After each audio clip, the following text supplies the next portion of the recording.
I'm wait. I'm wait. Hold on 1 second. I don't know what One that second. was. Technical difficulties. Hold on. Here we go again. There we go. It's only when the partisan shouting stops that we can hear each other's voices and concerns. I am prepared to create an environment of trust and cooperation. What I envision for Maryland is not just an economic and fiscal recovery, but a rebirth of our spirit and a renewed commitment to our common purpose. Starting today, let me say loudly and clearly, Maryland is open for business. Good Wednesday evening, everyone. Today you are watching Direct Line. That was a clip we just shared of our governor who we are saying goodbye to way too soon. Unfortunately, he only has 2 terms. But today our host is Mark Uncle. We've got our guest today who really don't need to be introduced, but I'm going to introduce him anyways. First, we have Diana Waterman, former Maryland GOP chair, former MFRW chair, and now she is something with the National Women's Federation. I don't remember the title. I'm just on committees. No, I have no real titles right now. Oh, okay. Then we have Delegate Reed Novotny from Howard County. Welcome, Reed. And our former congressional candidate, rock star Matthew Foley, representing Montgomery County. Take it away, guys. Well, welcome and thank you, Dwight. I always need that heavily caffeinated intro to start the show. It's like I wait for it to kind of get into it. I'm sorry, I have to start with the best dressed Republican in Maryland, and that is unquestionably right there, Matthew. Why don't you give us the full T-shirt there? Open it up for everybody. This is my Route 1 apparel shirt. Hogan is my homeboy. And then obviously got Maryland jacket and Maryland belt that we're rocking. And then I've got my Governor Hogan, Bethesda Architects glass that I'll be drinking from this evening. Well, thank you. It's really kind of an end of an era, this is kind of an appropriate time to look back. I will tell you, there you go. We've got some standing. I have to say, I ran into a picture from about I guess 11 years ago, and it was I think taken at a state party convention, but it was where Larry Hogan then was rolling out Change Maryland. And that was, for those who remember, that was sort of the beginning of kind of how he began to organize. He fought against the O'Malley tax increases. And it really, as a citizen, laid the foundation for his run for governor. And it was kind of a good starting point. Let me start with you, Diana, because you were state party chairman around that time. Tell me about when Larry first began to talk about running for governor, what your thoughts were and how all that progressed. Sure. Well, first, but I have to say, cut back to the video we watched. Who was that man with all that gorgeous, thick white hair? Yes. That kind of takes us back. But I vividly remember the big Change Maryland party that you're talking about, and it most indeed happened at a party convention, the non-announcement announcement, right, that I had all the other potential gubernatorial candidates screaming at me about, because why did Larry get to have the big ballroom? To which I was responding, same reason that I don't have the same. I mean, I didn't get it, because they got it before I could. But it was a very interesting time, because everybody was so, at least on our side, everybody in the Republican Party, and obviously considering he went on to win 2 terms, the majority of people in our state were just fed up and tired of 8 years of Martin O'Malley, and the thought of 4 more years or 8 more years with Anthony Brown in the leadership role was not something that people could stomach. So the Change Maryland kind of came on the scene, and I mean, everybody knew about Change Maryland. Everybody was following Change Maryland, but there was a whole lot of, is he going to, is he not going to? And At the time, everybody kind of thought David Craig was going to be our presumptive nominee, but then, Larry and his Change Maryland thing just came along, as well as our other candidates, made for a very interesting election season, but may I say, a much more civilized election season than we've seen in recent past.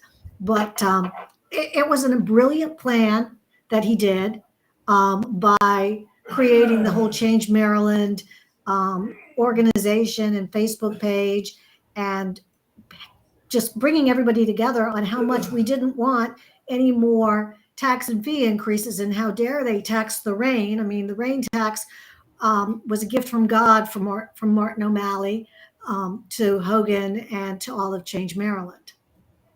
But I don't want to dominate the talk, so go ahead. Reed, I was going to say, one of the things that changed Maryland, and it's kind of a good segue. I ask you, Reed, about it, which was that one of the hallmarks of the Hogan strategy politically has been a very laser-like focused on a fairly specific, fairly targeted agenda that he stuck to, and as Diana talked about, beginning with taxes and the economy. Now, there were kind of other issues in that, but those were really very much those government taxing and economic development issues were very much kind of a focus that he had. What are your thoughts about how that held us together as Republicans, and also drew in both independents and Democrats? Reed? So great. Thanks for having us on again. It's always a great opportunity to talk with very smart people about these things. And I am just blessed to be around you all. But what you were just speaking about, of course, is an opportunity. And I think it was created not necessarily because Governor Hogan is some unicorn. I don't want to say he is going to be the only person who will ever be a governor who's a Republican. I think anytime the pendulum swings, like it did in the years before that with the 49, how many taxes were in a row? A lot of taxes in a row. He could just have that as mantra. It was his drumbeat the entire time, especially the rain tax, which got repealed at the state level, but didn't get repealed at all the county levels. But, that's not up to the governor at that point. One of his big accomplishments that I know he talks about all the time is bringing us, the state of Maryland, from 49th business friendly, that survey, to 6th, the 6th most business friendly.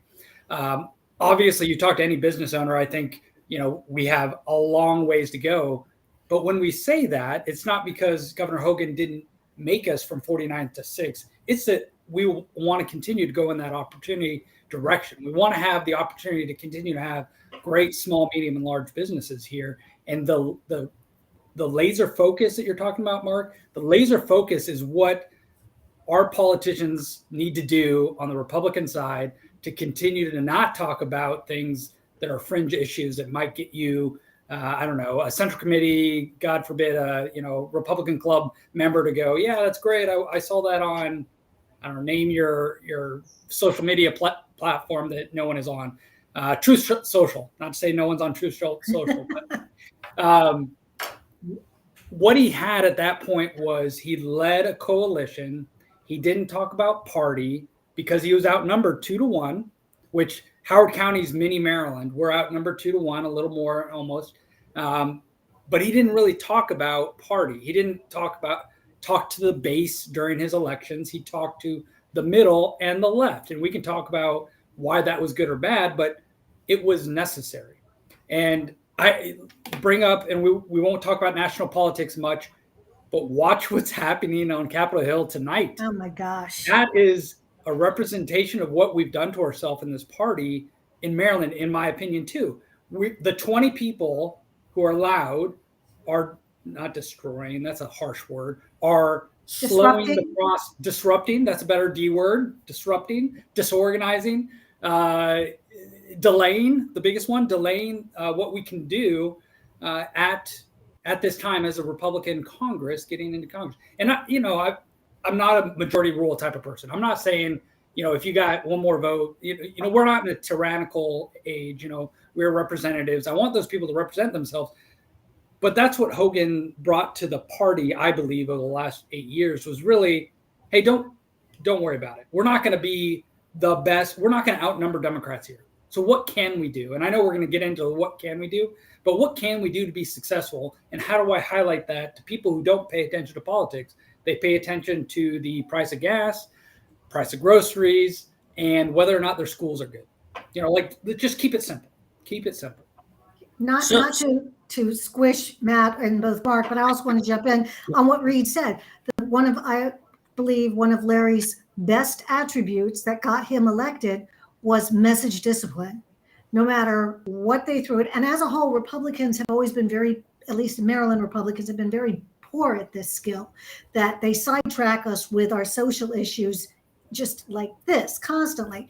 But no matter what they threw at Larry, he's like, oh, that's a really important issue. That's really good. However, what I'm focused on is, helping middle-class Marylanders, making Maryland more business friendly and helping our jobs and economy. And no matter what they said, that's what that's what he always talked about. That it didn't matter if it was abortion or gay marriage or whatever, it was his message.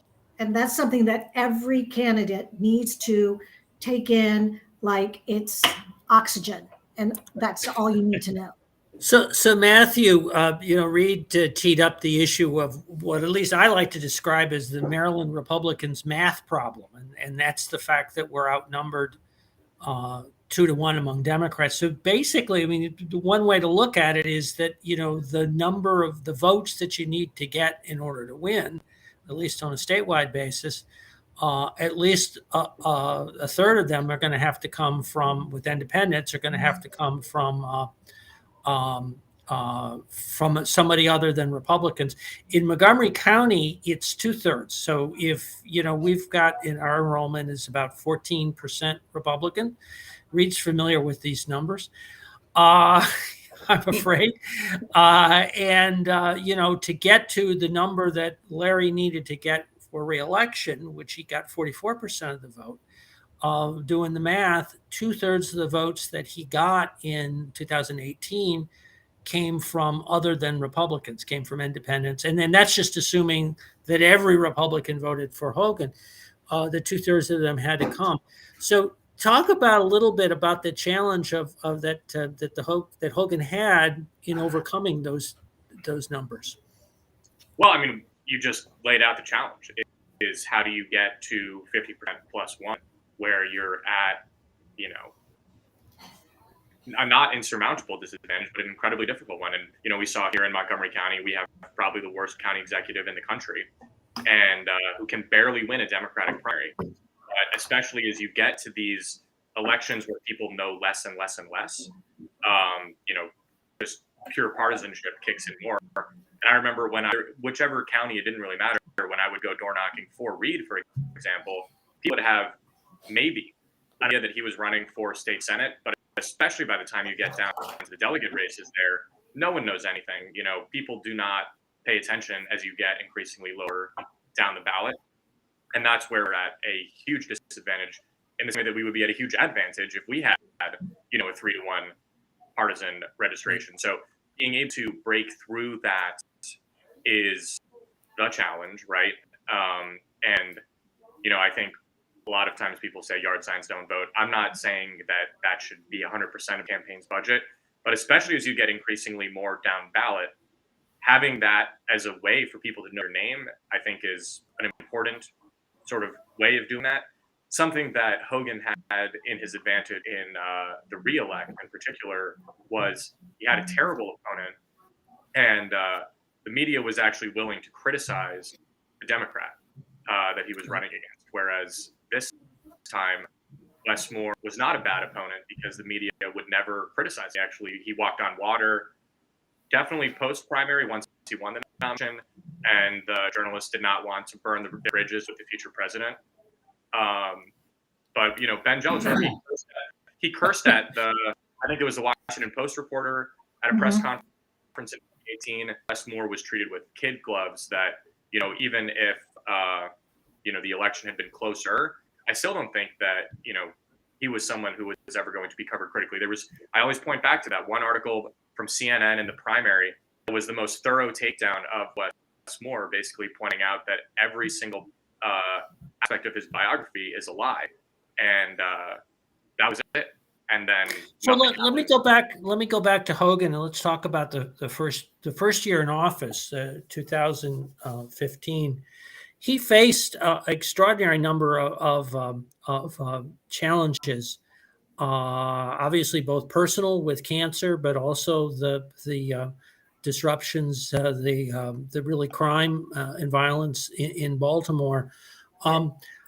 Any thoughts? I'll throw it to whoever wants to jump first on that. But how did that first year end up setting the tone for again the two components to that, to Hogan's years in office? Well, One thing I'll jump first.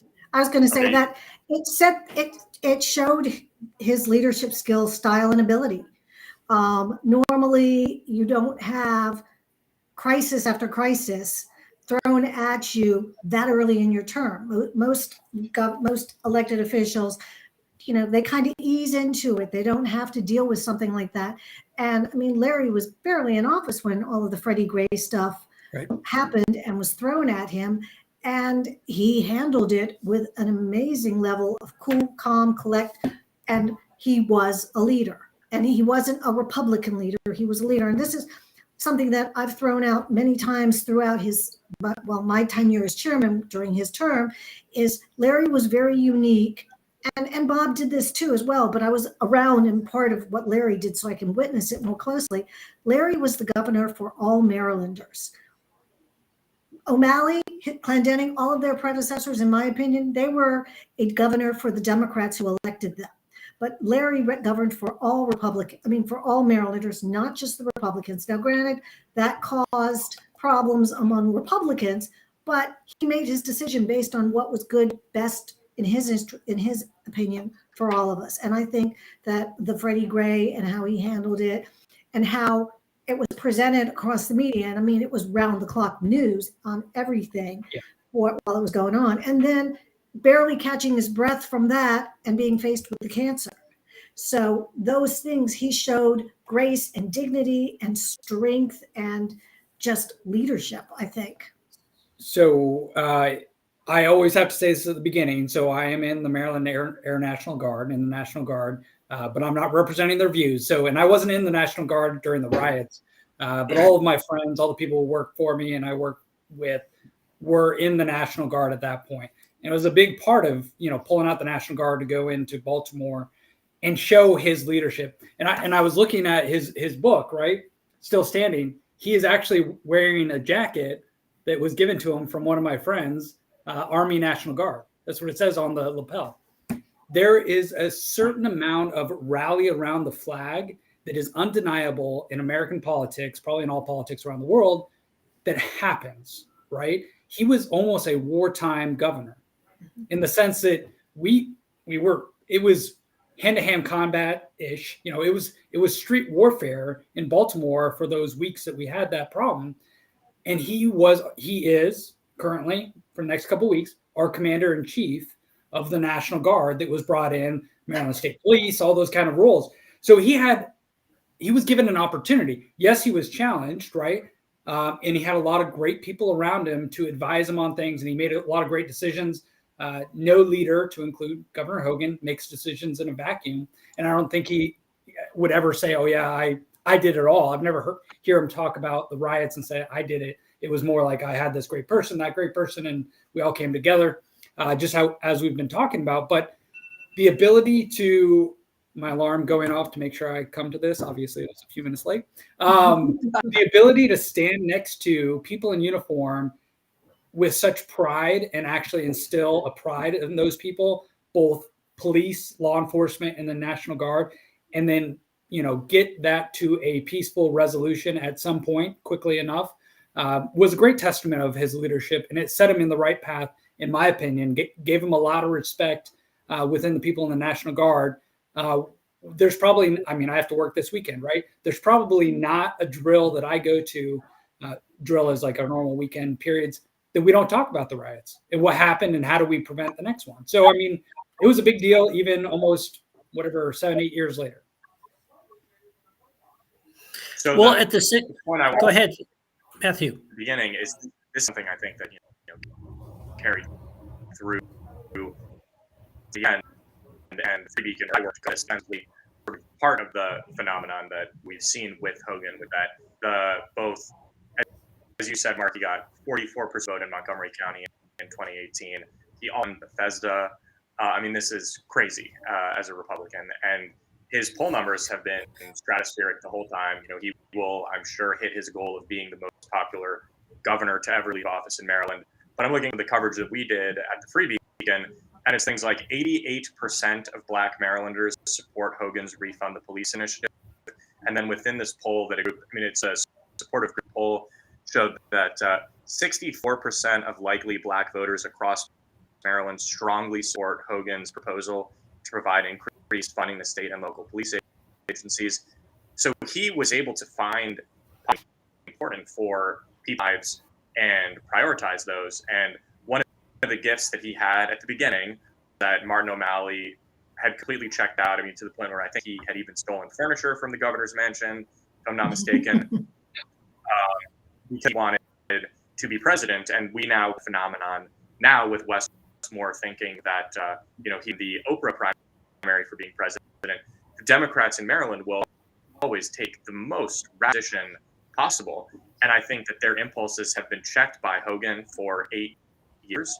And now that they unfortunately have complete domination of our state, we're going to see crazy things coming out of it. And the backlash, I hope, will be swift. Unfortunately, there's not going to be that much to do a couple years with it. But, one term of Westmore is going incredibly bad. And, as I was crossing back into Maryland yesterday, it says the sign, Maryland open for business, Governor Larry Hogan. They'll take down Governor Larry Hogan and replace it with Westmore. Are they going to keep open for business up there? I do not think that we're a state that's going to be open for business with I'm sure he'll come up with his own slogan. Yeah. Leave no one behind. So let me come back to you, Reed, about because we've talked a little bit about the legislature, and you've got some familiarity with that. It's a difficult tightrope. You were very much in the firing line of that, which is that the governor certainly is a very strong governor in Maryland and has a great deal of resources in budgetary powers that the other governors don't have. That said, the Democrats have always had the votes through the entire 8 years to override a veto. And so that there's been this tightrope that he's had to be able to get his basically push for his priorities. What are your thoughts about how the governor worked with the legislature? Okay, so that was not the exact question I thought you were going to come out at the end of that, so that's perfect. I'll just answer the question. Okay. That's a politician for you. I'll answer the question I want. You're supposed to say that's a very good question while you're thinking in your head what your response. No. While you're thinking how to not answer it. Right. No, that too. So it was difficult, right? He definitely organized and worked with some of the leadership from the Republican House and Senate caucuses. And I was not in leadership at that point or at any point. And it was obvious that there were multiple agendas, right? The majority of the time, the Republicans, and especially the staff that Governor Hogan had, that coordination was very tight. I don't want to say Governor Hogan came down to our caucus meetings every week and shook everyone's hand. He's a busy guy, even though we worked in the same building, right? But the coordination was good with his staff. His staff was always available, which was outstanding. Even as a new guy, when I got there a couple of years ago, I would send the staff a note and I say, I'm thinking of this. I don't know if it means anything. And they're like, let me come to your office. They were so accommodating in that sense, which made it a blessing to work for. What the question I thought you were going to ask was about vetoes. Vetoes in getting his agenda across, I think was effective, but not very effective, right? Back to the point that he vetoed. I was reviewing a couple of vetoes he had. One of the ones that always is a pet peeve of mine was there was a bill last year about Baltimore City and the student member of the board in Baltimore City. So giving a 17 or 18-year-old voting rights on $1 billion worth of educational things. And he actually wrote a very coherent, logical argument, which was many adults with multiple years of training don't understand the complexities of $1 billion budget. Why would a 17-year-old? And God forbid we think children grow up. I mean, haven't we all learned something every day that we've been alive? God forbid. But anyway, so he vetoed that, and they didn't override it because I don't think it was important enough for them, the Democratic Party, to come back to. But the other topic we were talking about, Matthew just brought up, which was the crime bills that came across 2 years ago. Terrible. I mean, we Maryland were the first to have the Law Enforcement Officers Bill of Rights in the 70s, and we're the first ones to get rid of it. I think it was terrible. It was defunding, demoralizing the police, and now refunding and making sure they have everything. He vetoed those bills, and all the Democrats do is, okay, great, thank you. How long does it take to reprint the piece of paper and override his veto? Mm-hmm. And if anyone is watching this who is not a Republican, this is why you need to vote for some balance down in Annapolis. Because if it is that partisan, Governor Hogan didn't veto center-left things. I mean, really, if you look at it, he didn't go down and say, okay, anything that the Democrats throw up to me, I'm going to get rid of it. I'm going to veto it. He vetoed far-left things. He tried to keep us in Maryland as a center-left state and work with his priorities to make sure we're not going off the deep end on these. The other one that was interesting to bring up also is, I printed this one out. What was the actual name of it? I'll read it when someone else is talking. It's about unemployment insurance fund. I forget the colloquial name that it was, Senate Bill 275. Basically, it's about medical leave, and it's unemployment and medical leave. But the amount of money that the Democrats in Maryland and the legislature wanted to put on the backs of small businesses was ridiculous. It's such a regressive tax against small businesses and employers that he vetoed it, and they didn't take the time to override it because it was at the end of the session. It just was a rush bill, so there was goodnesses there. He kept us, in my opinion, center left, which is not what someone on the far right is going to want to hear. It's not. I mean, but what is the alternative? The alternative is what we got before and what we have now.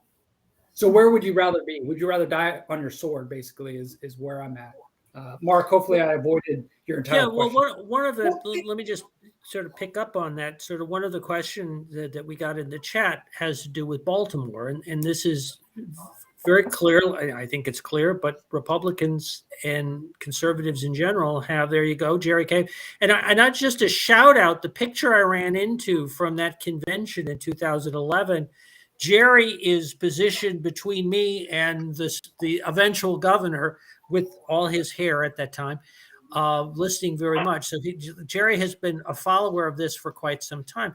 But Jerry, I think, raises the question about Baltimore, which is that while Republicans and conservatives have an agenda that I think would be constructive for the city on education, educational choice, on law enforcement, on economic development. I mean, let's go down.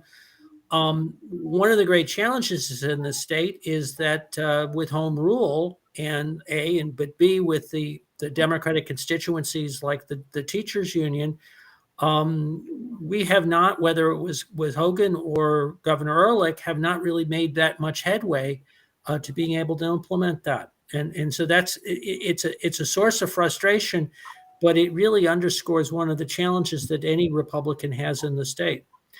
I'm going to throw that to Matthew. What do you think about that? Well, one of the things that Hogan tried to do this past time was play in Baltimore with the Democratic Party and their state's attorney's race by backing this guy, Thiru Vignarajah, who did not end up coming anywhere near close. My understanding is there were some problems that he had, but they did oust their corrupt state's attorney this time. I don't know that much about the new guy, but I mean, it's, just like Montgomery County, an incredibly hard area for Republicans to do well in. But I think that was sort of an outside the box way of at least trying to, flex his muscle in Baltimore in that way. What exactly was the question? How do we do better? Well, he probably did pretty well in 2018 in Baltimore, in large part. I guess what I'm thinking. I guess my observation was that it seems to be a perennial disappointment for Republicans that while we have ideas about how what we would regard as constructive ideas, right, reform-minded ideas for the city on, again, education, economics, and law enforcement, we have this challenge of the fact that it is going to be implementing them is over the objection of phalanx of Democrats and Democratic special interest groups. That's always going to be a challenge. It's necessarily an objection of the voters, as the polling will show. The agenda that Hogan had for Baltimore is actually incredibly popular within Baltimore. But the problem is how do you, when you don't have the governor's when you don't have the governor's mansion, how do you get that across? I don't have the answer to that question, but I think you look at what actual voters in Baltimore wanted, and Hogan was meeting them where they're at. How do we actually? I don't know how we are able to take that message there and everywhere in the state now that we don't have the resources that governor's mansion. Well, going back to what did he do to fix Baltimore? It's an unrealistic thought that Larry Hogan or anybody as governor can fix Baltimore. Baltimore's got a whole slew of locally elected officials. It's got a whole bunch of legislators. It's got several congressmen, the way it's cut up and divided, if all of those people haven't fixed Baltimore, how is it that we expect this one man to fix Baltimore? And we do, as you all pointed out, have great ideas, but we can't get them implemented if none of those people that they elect are willing to do it. The old insanity, doing the same thing, expecting different results. And this is another one that we don't have the answer to, but how do they get the people who live there to understand that their problems are not going to get fixed as long as they keep doing the same thing? But what I do think Larry Hogan did to help fix Baltimore is he went into Baltimore. He went into places where people are like, nobody's ever come, not a Democrat, not a Republican, not anybody, any candidates or elected officials come here and ask me what we think. And he shined a big bright light on some of the really good, positive things. The rec centers and, all of the positive ways that people are helping each other in Baltimore, that Larry brought the media to that and attention to that. And, it's a continuation on that throughout his 8 years in office. Very well said. Very well said. Let me the squeaky too. Yeah, let me go to perhaps one of the topics that's a bit of an elephant in the room, certainly among Republicans, and that is the challenge of COVID. Let me set it up, and you can wait to the actual question read. You don't have to jump what it is. It always struck me that one of the great challenges about Maryland is that while you may look at it on a map and not see it as big a state geographically as, say, Pennsylvania or Virginia, it is also extraordinarily diverse. And the culture, the more Appalachian culture to the west, and the Tidewater to the east, and this more mid-Atlantic towards the center. It's a very diverse state culturally, and it struck me that with COVID and the response to COVID, we're kind of caught between some very different impulses as to how best to address that. And so who wants to take that one as to whether he got it right or he got it wrong? I'm going to pick on you, Matthew. Diana, you're game. Go ahead. I have nothing to lose. I'm a nothing right now. I have no title. Well, that's not sure. I would say he got some things right and he got some things wrong. Right. There was no manual for this for anybody, be the governor, the president, any elected official, and they all were doing the best they could based upon a very, very rapidly changing information source that went along. I mean, if you look at what we knew at the very beginning of COVID to what we know now, I mean, without even the hindsight part, but just how the information comes in, they did the absolute best that they possibly could. Did he make mistakes? Oh yeah, he made mistakes. Would I have wanted to have his job? Oh no, never in a million years. I would not have wanted to have to deal with all of that. But I think that he did what he thought was best to protect as many people in our state as he possibly could. Because at the end of the day, things can be rebuilt, etc. People can't be replaced. So with that being said, though, as a parent of a small kid, it was frustrating. And then I'll go back to what he kind of was a part of. It was frustrating to see even data within the first couple months. I was actually mobilized with the National Guard for the first 3 months as part of 3,000 people who were mobilized in the National Guard in Maryland alone. We actually had more Marylanders mobilized for COVID than any other state. And to your point, Mark, we're not the biggest state in any way you draw it. We had more National Guard members mobilized, and we not to say we were tripping on each other, but it's almost an easy button because paying a National Guardsman was almost free because of the money coming from the federal government, FEMA and whatnot. So we put a lot of us on orders to make sure we could do work on behalf of the state. The frustrating part as a parent was 2 years-ish of school loss, learning loss, and, emotional loss, all the things we can talk about.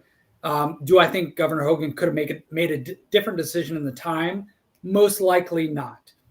And then I go back to what he did, which I think was a great political move, in my opinion, was as soon as the dire emergency was kind of, and I don't remember what month, kind of eclipsed, like I had made some decisions. Here's where we're going in Maryland, which is great.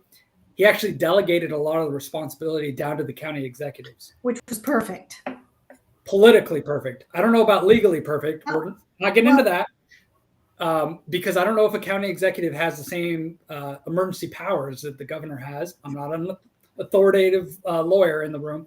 But with that being said, I think it was a perfect political move, A. And then B, also, it allows for those local people to make the best decisions for the locality.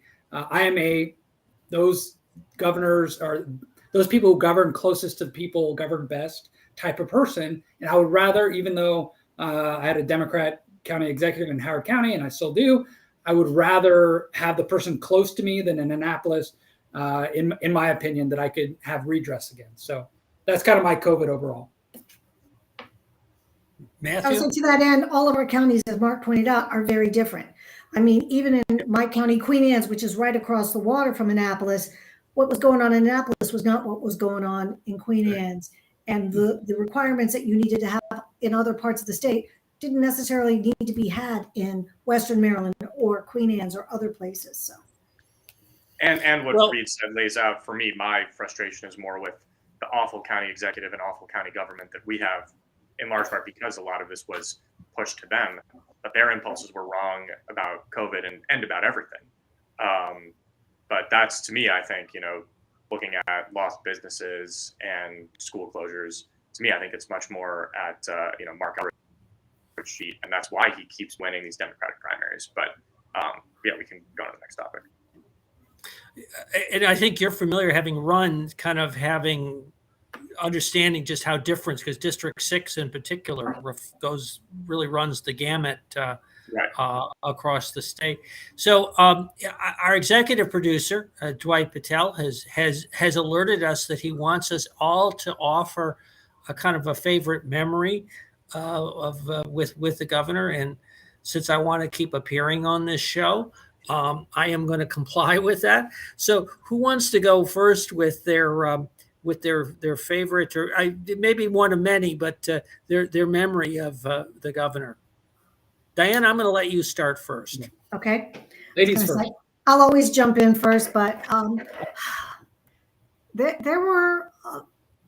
Okay, I've got two, so I'm going to jump into my very first memory was election night, being in the hotel, in the ballroom, or whatever, because we just the polling numbers were good. Our his staff, his campaign people were all saying this is good, but you just kept expecting it to turn. But then we were winning and winning and winning. And you think back now, granted, I wasn't involved in the Ellen Sauerbrey, how she went to bed thinking she'd won, and the next morning they found enough votes. And you're looking at the margin go up and up and up. I'm like, it's getting too big. They can't find enough votes to take this away from us. We're actually going to do that. And being the chairman at the time, it was one of the most exciting things that I've experienced. But my other favorite one has to do with the inauguration, when the first inaugural, and that he gets up there and it's been freezing cold all morning. And just as he starts talking, the snow starts falling, and they, goes in. It'd be a cold day in hell when a Republican is governor of the state. That was another one of my very, very favorite. It just the beauty of the snow falling down while he is being inaugurated as our governor, and that we had such a big part of making that happen. That night, I'll recall we were watching the returns up at Katja Bullock's penthouse. We had a watch party going on up there, and I remember as those numbers that you were describing, it became more and more clear that the upset was going to take place. Katja, who was our host, said, "I think I have to get to Annapolis. Somebody's going to have to close off." And she went off to Annapolis to get started, as we all know, as being an important part in the early stage on the transition and the appointment process. Matthew, or do you want to go next? I have two quick ones. One is the start of it all after his announcement was delayed by weather. Mike's Crab House in Riva. I went in and two of you guys I knew going back to my high school days, and I went all around the state going to Republican things, and I walk into this room and I barely recognize anyone, and it was a great announcement event. And I said to my friends and family after that, this guy is going to win, and I can say this with confidence because I don't recognize almost anyone here.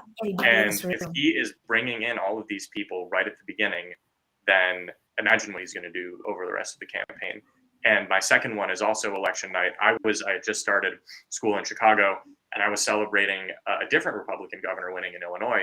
But Illinois being an hour behind us in time zone, I was in the ballroom in Chicago, and I was on page 6 of the Chicago Tribune the next day celebrating, and they captioned it incorrectly. They said, young supporters of Governor-elect Bruce Rauner celebrate his victory.